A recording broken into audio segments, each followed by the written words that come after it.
They didn't just accuse me of fraud, they painted me as a monster.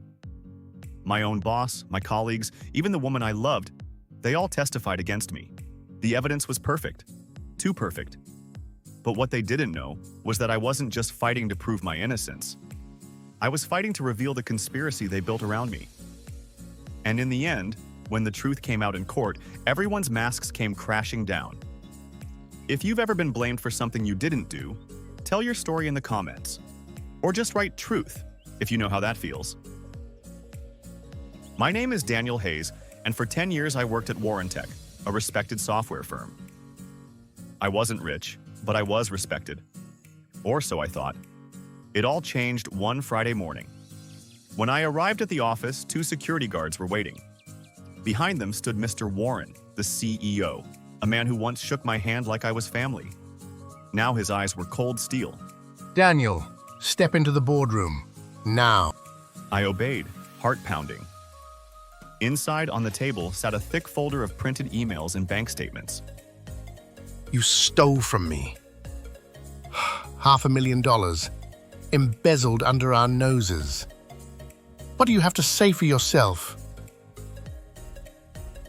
This is insane. I didn't take a cent. But the documents had my signature. The bank accounts were in my name. Even the timestamps matched hours I'd been logged in at work. That afternoon, the police arrived. In front of my coworkers, people I once had lunch with, people I'd helped on projects, they cuffed me like a thief. I always knew he was too ambitious. Guess he wasn't as perfect as he seemed. What would you do if your whole life was destroyed in a single day? Tell me in the comments. Or write fight. They took me straight to the station. Fingerprinting. Questions. Hours that felt like days. I kept repeating the same thing. I didn't do this. But no one was listening anymore. By the next morning, they formally charged me. Fraud, embezzlement, $500,000. And then came the number that hit harder than anything else. My bail, $50,000. For something I didn't even do. I stared at the number, barely able to process it. There was no way I could pay that. So I started calling people. My family first. No answer. Then my closest friends. Some didn't pick up, others did. But the moment they heard the accusation, everything changed.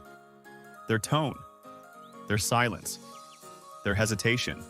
I'm sorry, Daniel. I can't get involved in this. It's too serious. I don't want trouble. One by one, they pulled away, like I was already guilty. And then, I called Claire. It rang and rang and rang. No answer, not even a message. That's when it really hit me. I wasn't just accused, I was already abandoned. For a moment, I thought that was it, that I'd stay there while my life collapsed outside. Until someone stepped in, a name I didn't expect. An old friend I hadn't spoken to in years. No questions, no judgment, just one sentence. I've got you. A few hours later, I walked out, free, but with nothing left. And the first person I wanted to see was Claire. After posting bail, I waited for my fiancé. Daniel, Claire. tell me it I isn't needed her. true. I It needed isn't. someone to believe me. Claire, you know me She better than arrived anyone. late, face pale. Then how do they have proof? How do they have your signature? Because someone set me up. Please, you have to believe me. I can't marry a criminal. Not until you clear your name. She left, and in that moment, I felt more alone than I had in my entire life. Be honest, would you have trusted me or walked away? Tell me in the comments, or write trust or leave. That night, sleep wasn't an option. Every time I closed my eyes, I saw the same thing. The evidence, the accusations, Claire walking away. And one question kept coming back. Who would benefit from this? 2 names surfaced immediately. Ethan and Rachel. Ethan was my colleague, talented but jealous. He'd wanted my promotion for years. Rachel was ambitious, the kind of woman who once told me to my face, If you're in my way, Daniel, I won't hesitate to move you. Both had access to the same financial systems I did. Both had reasons. But suspicion wasn't proof. And proof was what I needed. I hired Ms. Delgado, a sharp lawyer known for dismantling false cases, the kind of lawyer people turn to when they were already losing. She studied the prosecutor's file and sighed. Her expression told me everything before she even spoke. Daniel, this is airtight. Unless we find cracks, you'll go down for 10 years minimum. I didn't do it. Then we find who did. But understand this, the people who set you up, they're smart. Smarter than most criminals I've met. I nodded. But something didn't feel right. Like she hadn't told me everything yet. Then she looked back at the file and said it. Your trial date has already been set. My stomach dropped. 3 weeks? 3 weeks? That was all I had left. 3 weeks to prove I wasn't a criminal?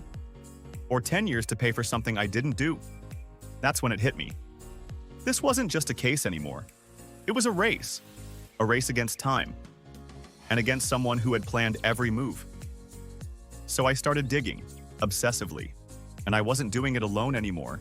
Every lead I found, every detail that didn't make sense, I took it to Delgado. She didn't just listen, she broke it apart, connected patterns I couldn't see, turned scattered fragments into something that could actually stand in court. While I searched for cracks, she figured out how to use them. And time wasn't slowing down. It was slipping, fast. I barely ate. I barely slept. Every night I scoured emails, server logs, old chat histories. People thought I was broken. Really, I was hunting. And then, I found it. A login record from the night of the largest transfer. It showed my credentials were used, but from a location across the city. It was impossible, unless someone had stolen my credentials. And only a handful of people had that kind of access. Ethan was one of them. That was the first crack, in a perfect lie. But a crack wasn't enough. I needed proof strong enough to survive a courtroom. So I kept digging, harder, deeper, until the day arrived, whether I was ready or not. The trial had begun.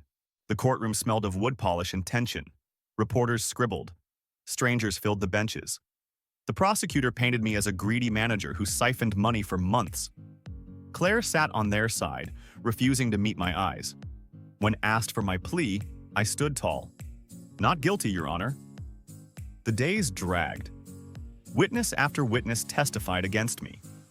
Mr. Warren, co-workers, even Claire, who told the jury, Daniel had become distant, secretive. I feared he was hiding something. every word was a knife. But then came our turn. The defense calls Ethan Miller. Ethan strutted to the stand, wearing a smug half-smile. He swore under oath that he had no role in the fraud. He even pretended to sympathize. I trusted Daniel. I never imagined he could betray the company like this. My blood boiled. Then Delgado slid a screen onto the table. Mr. Miller, can you explain why Daniel's credentials were used 20 miles from his home on the night of the largest transfer? Where were you that evening? Ethan's face drained of color. He stuttered excuses, claiming technical glitches. But the confidence was gone, replaced with something else. Fear. The jury leaned forward, watching him sweat. Ms. Delgado didn't push further. Not yet, because she wasn't done. The defense calls Rachel Hayes. Every eye in the courtroom turned. Rachel stepped forward, composed, controlled, not nervous, not shaken like she had already prepared for this moment. She denied everything too, her voice steady, confident, too confident. Every answer measured, every word carefully chosen, like she wasn't speaking. She was performing. Ms. Delgado pressed her harder. But Rachel didn't slip. Not once. Not even for a second. And slowly, something started to change. The room, the jury, even the judge. They were starting to believe her, starting to doubt me. For a moment, it felt like we were losing again, like everything we had built was slipping away, like she was going to walk out of that courtroom untouched. And I was going to take the fall for all of it. That's when Ms. Delgado stopped and smiled. That same calm smile. Ms. Hayes, are you absolutely sure about that? And then she revealed it. She placed a tablet on the table, slowly, deliberately, like she had been waiting for this moment. Once Daniel's out, it's ours. The courtroom gasped. Rachel's face froze. She tried to explain it away as a joke. No one laughed. I thought the case was turning in my favor, but then Delgado dropped the real bomb. Your Honor, the defense has uncovered evidence that this conspiracy reaches higher than my client's co-workers. She revealed a financial report showing that the stolen money didn't just vanish. It had been rerouted through shell companies and eventually landed in an account linked to none other than Mr. Warren, the CEO himself. The room erupted. Reporters shouted. I couldn't believe it. My own boss, the man who paraded me in handcuffs, was profiting from it all. This is outrageous. Fabricated lies. But Delgado wasn't done. She called a digital forensics expert who confirmed Warren's personal device had been used to approve Rachel's remote intrusions. Ethan and Rachel weren't just greedy co-workers, they were pawns. Warren was the puppeteer. They wanted you to see Daniel Hayes as a criminal. They framed him so perfectly it almost worked. But lies always leave fingerprints, and the fingerprints all point to them. Silence followed. Heavy, uncomfortable. For the first time, no one spoke. Because everyone knew the truth had landed, the jury left the room, and time slowed down. Minutes felt like hours. Every second, heavier than the last.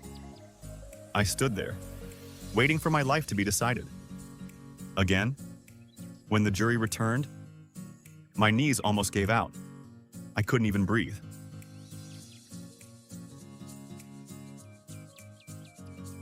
On all counts, we find the defendant, Daniel Hayes, not guilty. The courtroom erupted.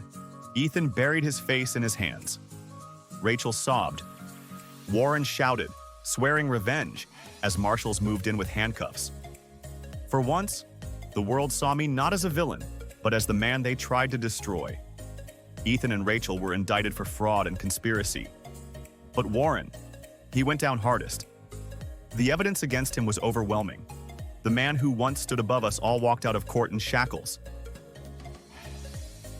As for Claire, she came to me afterward, tears in her eyes. I'm sorry, Daniel. I should have trusted you. I looked at her for a long time. Once I would have begged for her back. But now, I just said, some scars don't heal, Claire. And I walked away. They tried to bury me with lies, my coworkers, my boss, even the woman I loved. And for a while it worked. But the thing about lies is that they always leave cracks. And when you shine the truth through those cracks, the whole facade comes crashing down. They tried to frame me, but in the end, I exposed them all. And now, they live in the ruins they built for me. And I walked away with something they could never take again, the truth. But not every choice is that simple. Because even now, I still think about it. Walking away from Claire, was it the right decision? So tell me honestly, if you were in my place, what would you have done? Tell me in the comments. I really want to know your answer. And if you enjoyed this story, like and subscribe for more.